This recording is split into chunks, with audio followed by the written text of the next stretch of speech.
आज का सुविचार है कि शिवजी पर बेलपत्र क्यों चढ़ाए जाते हैं, क्या कारण है, क्या मार्मिक प्रसंग है।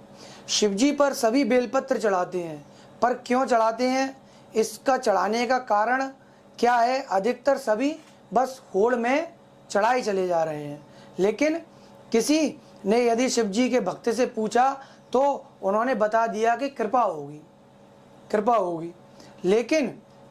लेकिन उस कृपा होने का कारण क्या है, उसका मार्मिक प्रसंग क्या है, आखिर क्यों चढ़ाए जाते हैं, इस बात की गहराई के लिए कोई प्रश्न नहीं करता। क्यों, कोई भी कार्य करो होड़ से ना करो जब तक उसकी गहराई में जाकर ना समझो, क्योंकि गहराई में जाकर समझने से हमें प्रभु से प्रेम होता है। जैसे कि समुद्र की गहराई में समुद्र के गोताखोर जाते हैं तो वो कहीं ना कुछ खजाना प्राप्त कर लेते हैं, वैसे ही जब हम प्रभु को पाने के लिए उस समुद्र की गहराई में यानी ज्ञान रूपी गंगा की गहराई में हम उतरते हैं तो हम प्रभु का खजाना जो प्रभु के पास है, प्रभु का खजाना हम प्राप्त कर लेते हैं।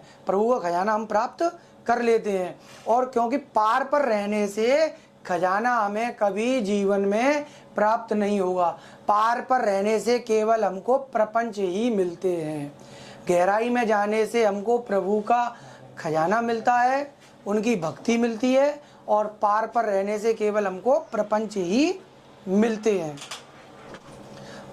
ये प्रेम ही हमें बाबा और नाती का संबंध जोड़ता है। जब प्रभु से प्रेम होता है तो हमारा संबंध बाबा और नाती का हो जाता है। ये प्रेम की पराकाष्ठा होती है। जब प्रेम की हमारी पराकाष्ठा इतनी बड़ी हो जाती है तो ये संबंध हमें बाबा और नाती से जोड़ देता है। जब ये संबंध जुड़ जाता है तो बाबा अपने घर के बाबा हो जाते हैं, बाबा अपने घर के बाबा जब वे अपने घर के ही हो जाएंगे तो हमारे घर नाती से मिलने तो उन्हें आना ही पड़ेगा, ये एक अंदर की गहराइयों की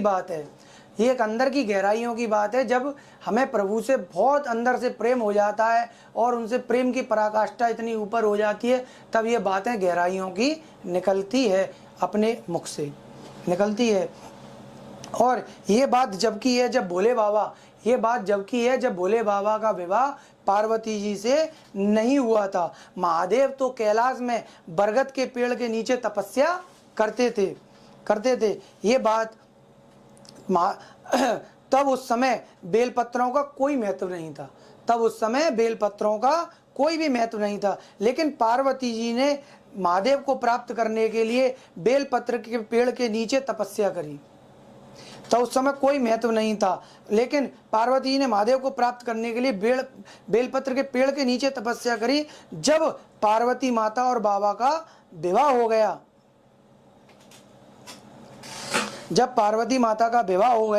और एक दिन नंदी पर सवार होकर पार्वती माता और भोले बाबा संसार भ्रमण के लिए निकले। भाई नया ब्याह हुआ था तो चलो अब भाई संसार भ्रमण कर लें। तो आपस में बैठ करके और नंदी बैल पर सवार होकर के और संसार भ्रमण के लिए चल दिए। तब रास्ते में उन्होंने वही तपस्या वाला स्थान देखा जहाँ पार्वती माता ने तपस्या करी थी। कुछ देर माता वहीं रुकी। तब बाबा ने कहा, पार्वती यहाँ तुम क्यों रुकी हो? तब बाबा ने कहा कि हे पार्वती तुम यहाँ पर क्यों रुकी हो? तब उन्होंने अपना तपस्या का स्थान दिखाया और बोला हे स्वामी यहीं से मैंने आपको प्राप्त किया है, इसलिए ये स्थान मुझे बहुत प्रिय है। तब बाबा कहते हैं पार्वती से कहते हैं कि हे पार्वती तुमने जब तपस्या करी तब तुम्हारा सहयोगी कौन बना? तब माता कहती हैं हे स्वामी ये बेलपत्र का जो घना पेड़ है यही मेरा सहयोगी बना। इसने मेरा बहुत सहयोग किया। इसने मेरा बहुत बहुत सहयोग किया। इसने ही मुझे जाड़ा, गर्मी, बरसात सभी से मुझे बचाया, सभी से मुझे बचाया। और एक पिता की भांति इसने मुझे छत्र छाया दी और सारा कष्ट इसने सहा। इसने पिता तुल्य मेरी रक्षा करी। जैसे एक पिता अपनी पुत्री की हर कष्टों से, हर व्याधाओं से रक्षा करता है, वैसे ही हे स्वामी मेरी रक्षा इस बेलपत्र के पेड़ ने उसी तरह मेरी रक्षा करी। एक पिता जैसे एक पुत्री की करता है। जब इतना सब कहा, सारा वृत्तांत इतना सब सुना महादेव बाबा ने, तो महादेव बाबा सुनते सुनते, पार्वती माता की बातें सुनते सुनते बड़े भाव विभोर हो गए और महादेव ने भी ये वरदान दे दिया, भाव विभोर में ये वरदान दे दिया कि हे पार्वती, जब तुम्हारा इतना सहयोगी ये बना, जब तुम्हारा ये बेलपत्र इतना सहयोगी बना, तो आज मैं ये वरदान देता हूं कि ये बेलपत्र का जो पेड़ है, ये जो बेलपत्र का पेड़ है, इसको मैं स्वयं अपने ऊपर धारण करूंगा। ये स्वयं मैं अपने ऊपर धारण करूंगा। जो मनुष्य इस बेलपत्र के पत्तों को मेरे ऊपर चढ़ाएगा, जो मनुष्य इस बेलपत्र के पत्तों को मेरे ऊपर चढ़ाएगा और हर बेलपत्रों को चढ़ाते समय बेलपत्रों को कहेगा कि हे बेलपत्र महाराज, हर बेलपत्रों को चढ़ाते समय बेलपत्रों से कहेगा क्या कि हे बेलपत्र महाराज, जैसे आपने पार्वती माता की हर बलाओं से बचाया, जैसे आपने पार्वती माता को हर बलाओं से बचाया, वैसे ही आप मेरी हाजिरी उन तक पहुंचा देना। किन तक? भोले बाबा तक, उन तक मेरी पहुंचा देना। और मेरी भी हर बलाओं से बाबा मेरी रक्षा करें, और मेरी भी हर बलाओं से बाबा, भोले बाबा मेरी रक्षा करें। जो ऐसा बोलेगा तो भोले बाबा कह रहे हैं कि ये बम बम बोला उसकी किसी ना किसी रूप में सहायता करेगा। ये बम बम बोला उसकी किसी ना किसी रूप में सहायता करेगा। हे पार्वती, इस संसार में, अब भोले बाबा पार्वती से कह रहे हैं कि हे पार्वती, इस संसार में जो भी मनुष्य हो, पेड़ हो, पौधे हो या कोई जानवर हो, यदि कोई भी दूसरे का दर्द पीड़ा है ना अपने ऊपर ले लेता है और उसे सहता है, तो उसके लिए चाहे वह अपना नुकसान भी कर लेता है। जैसे हम मन से, यानी तन से, मन से और धन से किसी न किसी रूप में किसी निर्बल की, है ना, हम सहायता करते हैं, किसी भी रूप में उसकी सहायता करते हैं। कोई वैसे परेशान है तो उससे कर दिया, या कोई कहीं किसी के लग गई, कोई पड़ा हुआ है कहीं सड़क पे, तो हम उसको ले गए और उसका इलाज कराया, तो हमने किसी ना किसी रूप में उसकी सहायता करी। उसके लिए चाहे हमारा कुछ खर्चा भी हो जाए, कोई दिक्कत नहीं इस बात के लिए। तो हम तन से हो जाए, मन से हो जाए, धन से हो जाए, हम जैसे भी अगर हम उसकी सहायता करते हैं, तो बम बम बोला क्या करते हैं भोलेनाथ, तो उसके लिए उसको सहता है ना, उसका दर्द सह लेता है, उसके लिए चाहे वह अपना नुकसान भी कर ले। तो ऐसे भक्त पार्वती, भोलेनाथ कह रहे हैं कि ऐसे भक्त पार्वती मुझे अधिक प्रिय हैं। भोले बाबा को ऐसे भक्त अधिक प्रिय हैं। ये नहीं कि जो केवल अपना ही अपना भला चाह रहा है, तो भोले बाबा कह रहे हैं कि ऐसे भक्त, वो अपने को समझता रहे कि मैं भोले बाबा का भक्त हूँ, लेकिन भोले बाबा इस बात को कह रहे हैं कि वह मुझे प्रिय नहीं है। प्रिय मुझे वही है जो दूसरे का परेशानी, दर्द उसको सहता है, उसका उपचार करता है, उसके लिए मदद करता है, हर जगह उसकी मदद में तैयार रहता है। तो भोले बाबा कह रहे हैं कि ऐसे भक्त मुझे अधिक प्रिय हैं। चाहे वे मेरी पूजा कम करे या ज़्यादा करे, इस बात से कोई मतलब नहीं। वही पूजा मेरी सच्ची पूजा मानी जाती है, वही पूजा मेरी सच्ची पूजा है, और वो भक्त ही मेरे को अधिक प्रिय होते हैं। मैं स्वयं उसकी सहायता में तत्पर रहता हूँ। और ऐसे भक्तों के लिए भोले बाबा कह रहे हैं, ऐसे भक्तों के लिए मैं सदैव उसकी सहायता में तत्पर रहता हूँ और उसको हर बलाओं से मैं बचाता हूँ, और ऐसे भक्तों की मैं सदा सहायता भी करता हूँ। और तब पार्वती माता कहती हैं कि हे भोलेनाथ, और एक साधारण बेलपत्र के पेड़ को आज संसार में बाबा ने इतना ऊंचा स्थान दे दिया। तब वो कहते हैं पार्वती माता के एक बेलपत्र के पेड़ को आज आपने संसार में इतना ऊंचा स्थान दे दिया।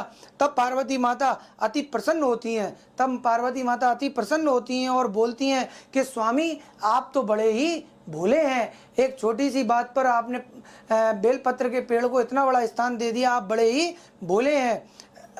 इतनी बात पर आपने बेलपत्र के पेड़ को इतना ऊंचा दर्जा दे दिया। आप तो वास्तव में मेरे बिल्वकेश्वर नाथ हो। और एक नाम पार्वती माता ने अपने स्वामी को एक नाम पार्वती माता ने अपने स्वामी को दे दिया, बिल्वकेश्वर नाथ।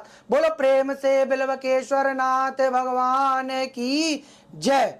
अब इसका भावार्थ समझिए कि इस भावार्थ में क्या है कि इसमें एक नैतिक ज्ञान ये भी हमें प्राप्त होता है कि जब पार्वती माता ने तप करके महादेव को पा लिया, जब पार्वती माता ने तप करके महादेव को पा लिया तो रह क्या गया? तप करके हम क्या नहीं प्राप्त कर सकते? स्वयं महादेव अपने घर के हो जाते हैं तो फिर रह कौन जाएगा? तप में यानी तप करने में कितना पार्वती को डिगाया गया, लेकिन पार्वती माता उस तप में कभी डिगी नहीं। छोटे मोटे जितने भी उनके आगे तप करने में प्रलोभन आए, उन्होंने सारे प्रलोभन को ठुकरा दिया, क्योंकि उनकी केवल इच्छा और चाह ये थी कि बस मुझे भोले बाबा को प्राप्त करना है, मेरे को केवल भोले बाबा को प्राप्त करना है। तो जब हम सारे प्रलोभन और सारी इच्छाओं को यानी कि एक तरफ कर देते हैं और एक तराजू में कर देते हैं और एक तराजू में अपने प्रभु को बैठा देते हैं कि नहीं, मेरी चाह केवल मेरे को अपने प्रभु पाने की है, तभी हमें प्रभु वास्तव में प्राप्त हो पाते हैं। वैसे हमें प्रभु इस तरीके से प्राप्त नहीं होते। और उनके तप को हिमालय की तरह हिली नहीं, उनके तप को कोई डिगा नहीं पाया। वैसे ही हमारा तप क्या है? हमारा रोज कर्म करने की कार्यशैली है। हमारा रोज कर्म करने की शैली है। हमें किसी लोभ में ना फंसकर, किसी प्रलोभन में ना फंसकर अपने कर्तव्य से विमुख नहीं होना है। ये संसार के छोटे मोटे लोभ, छोटे मोटे प्रलोभन ही हमें कर्तव्य से विमुख कर देते हैं। हम किसी भी मार्ग में हो, किसी भी कर्म में हो, ये छोटे मोटे जो लोभ होते हैं, छोटे मोटे प्रलोभन होते हैं, हम इसको ग्रहण कर लेते हैं और बस यही हमें कर्तव्य से विमुख कर देते हैं। और ये प्रलोभन ही हमें पथ से भ्रष्ट कर देते हैं और प्रभु तक पहुंचने की जो हमारी सीढ़ी होती है, ये हमारी पथभ्रष्ट हो जाती है।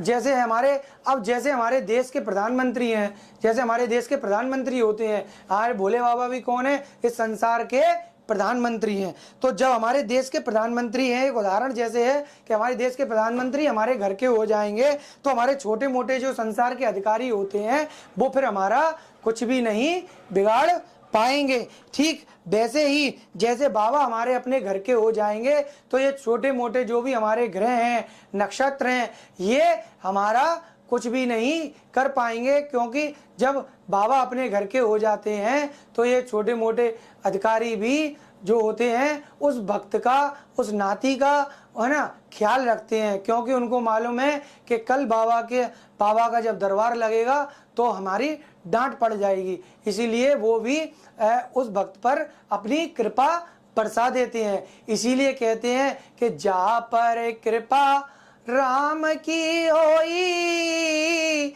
और ता पर कृपा करे सब कोई। इसको संत महात्माओं ने यहाँ पर जोड़ा है कि जहाँ पर कृपा राम की होई और ता पर कृपा करे सब कोई। बोलो प्रेम से बिल्वकेश्वर नाथ भगवान की जय। सियावर रामचंद्र की जय।